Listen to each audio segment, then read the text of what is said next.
العيال يعني بتاعت سان جورج كانت نفس العلقه تقريبا، طبق الاصل العلقه اللي فاتت، لا قلم زاد ولا قلم نقص. لا هي زادت قلم بصراحه. فيلا بينا نشوف على طول.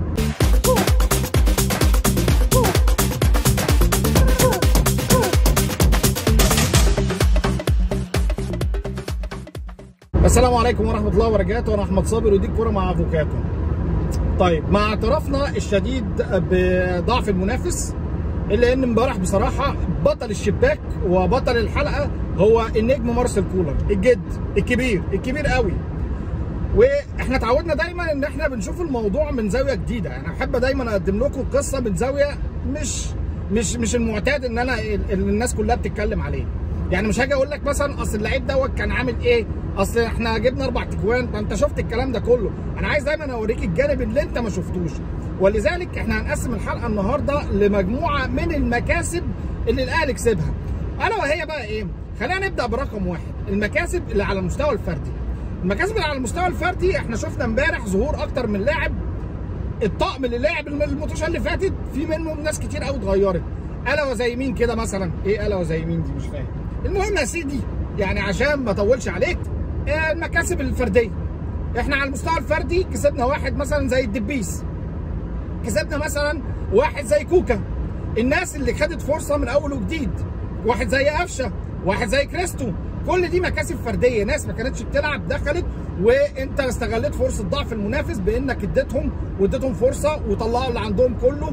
ممكن يكونوا ما قدموش، مش كلهم قدموا احسن حاجه، يعني انا كريستو لسه مستني منه ان هو يندمج اكتر من كده، الا ان مثلا واحد زي الدبيس قال لك ما تقلقش انا واقف وكويس والكلام ده كله، مفيش قلق في المكان دوت. حتى لو انا ما قدرتش اقدم المردود الهجومي اللي انا كنت مستنيه من معلول، بس هنروح بقى في الحته في النواحي التكتيكيه كده، وهنتكلم على الباكين بالذات الادوار الجديده بتاعتهم، بس يعني خليها دي لما نيجي للمكاسب التكتيكيه. الا انك امبارح كسبت واحد زي قفشه، انضم لكتيبه المنصات الصواريخ. بس احنا بقى هنروح ننتقل للمكاسب الفنيه. على المستوى الفني بصراحه في اكتر من لعيب قدم نواحي فنيه حلوه قوي، الا وهي ايه؟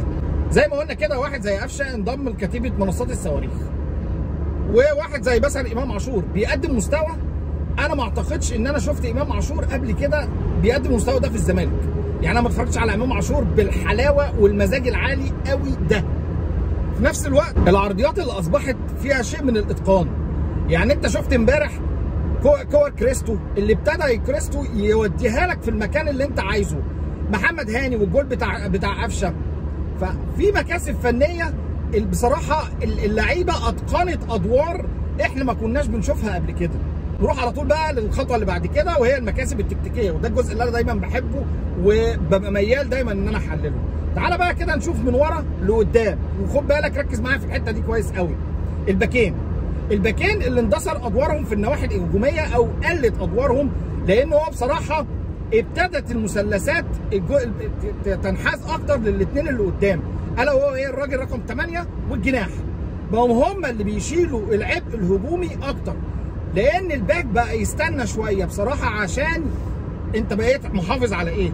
بقيت محافظ على ان دايما في خماسي هو اللي قدام، الثلاثه المهاجمين تحتيهم الاثنين الثمانيتين، فانت بتهاجم او بتضغط من قدام بعدد كبير جدا. وده يودينا بقى للناحيه ناحيه الضغط العالي، او النقطه الثانيه على طول، الضغط العالي اللي انت بقيت تنفذه اعتمادا على ايه؟ اعتمادا على انك عندك ذخيره كبيره جدا من اللعيبه، في دايما نفس، فانت تقدر تضغط عالي على طول، فتقدر تجيب الكره هناك وتقدر تضغط قدام، ودايما عامل حساب التحولات بتاعت المدافع بتاعت الفرقه اللي قدامك، بانك مش مدي دايما للباكين الادوار الهجوميه اللي زي ما كنت بتديها لهم الفتره اللي فاتت. كمان محمد هاني امبارح ادى الدور بتاع معلول السنه اللي فاتت. تقول لي ايه الرابطه الغريبه ديت؟ بص يا سيدي، محمد هاني امبارح كان بيخش في حاله بنى اللعب، كان بيخش جوه الملعب عشان يستلم ويلعب الكره الكسره والخطوط العميقه، سواء هو او محمد عبد المنعم.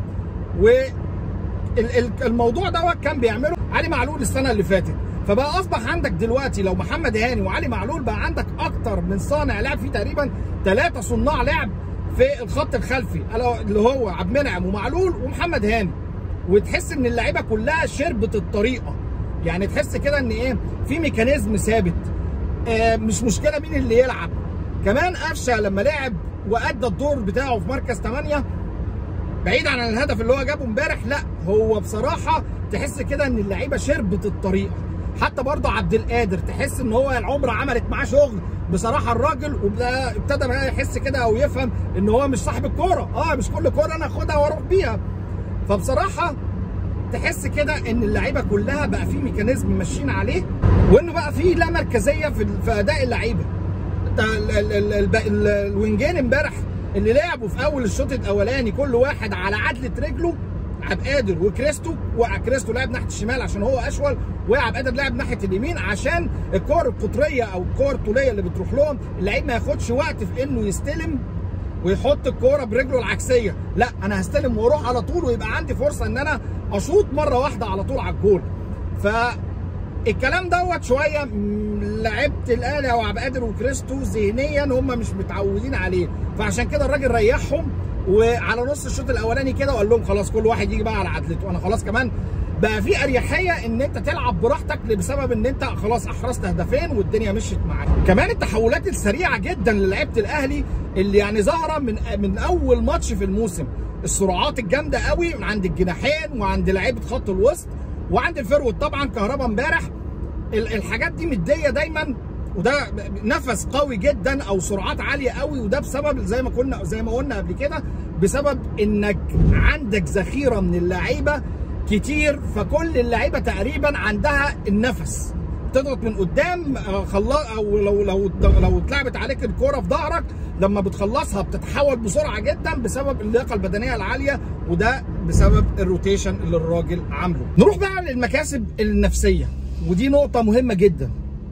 اهم حاجه فيها بصراحه الاحساس العام جوه الفرقه، وده ظهر يعني بشكل قوي جدا في احساس اللعيبه تجاه كهربا بصراحه مجتهد.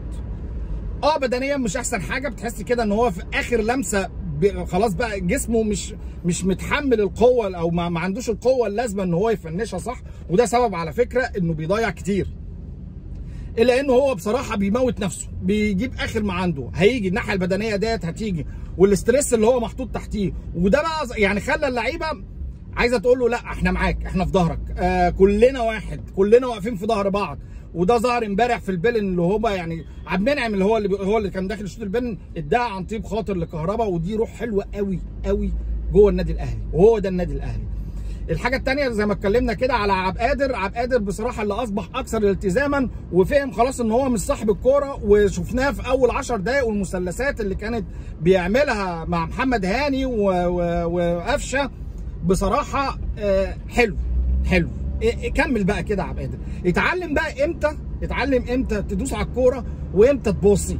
يعني مش كل كوره كده لما تلاقيها عدت من اول واحد تطمع وتدوس وعايز تروح وتكمل والكلام دوت، يعني حلو بصراحه. كمان نزول طاهر امبارح دليل على الكلام اللي احنا قلناه قبل كده، ان كله بيغز وبيبك في بعضه والمنافسه على اشدها والناس هتموت بعضها من الاخر كده. شفنا كده امبارح تقريبا كولر عدل من المنظومه الهجوميه كلها امبارح، والناس كلها نزلت وكله بيتنافس وكله عايز يجيب اجوان وكله عايز يموت في بعضه. بس بصراحه في نقطه صغيره كده بقى كانتش عجباني، الا وهي ايه بقى؟ حاجتين. اول حاجه ان الشناوي كان لازم يريح امبارح، الماتش لا يستدعي اطلاقا ان الشناوي اللي كان ضيف شرف تقريبا ما شفناهوش غير 3 4 مرات وما جاتش عليه ولا هجمه خطره، يعني ما كانش ليه لازمه خالص يلعب امبارح. انا كنت شايف ان هو كان المفروض يعني شوبير او حمزه علاء حد فيهم يلعب، الى جانب بقى انه كان المفروض صلاح محسن امبارح ياخد فرصته.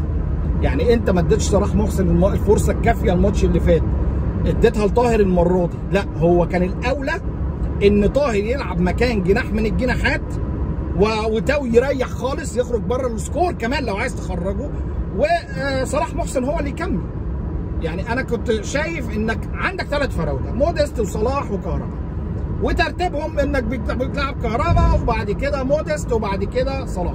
خلاص موديست بره السكور اصلا لانه مش متأيد، يبقى كان المفروض اجهز واحد زي صلاح محسن. دي النقطه الوحيده اللي انا خدتها على كولر امبارح، غير كده الراجل بصراحه كان عامل عظمه العظمات، اشكراوس الجنزبيل، حاجات كده من الشمخ الجواني.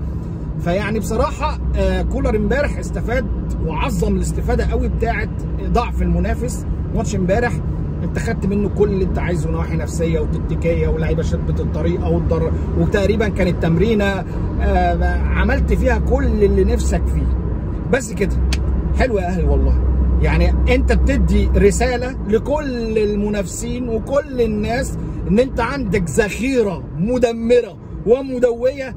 اي حد هيلاعب الاهلي هو مش عارف مكمن الخطوره منين، لان الاهلي ابتدى دلوقتي نقط الضعف اللي عنده ابتدى يعالجها، اللي هي ايه؟ زي مثلا العرضيات اللي ما كانتش متقنه ابتدى يظبطها، الركنيات اللي بيحصل فيها تريكات، الحاجات دي كلها الاهلي شغال عليها. صح التريكات بتاعت الركنيات ما بتتعملش كويس قوي او لسه اللعيبه ما اتمكنتش منها قوي، بس بصراحه في شغل، في حاجه بتتعمل. بس كده، وعجبك الكلام دوت ما تنساش لايك شير كومنت سبسكرايب، ولو انت بتتفرج عليا من على الفيسبوك يا ريت تروح تشترك في القناه. سلام.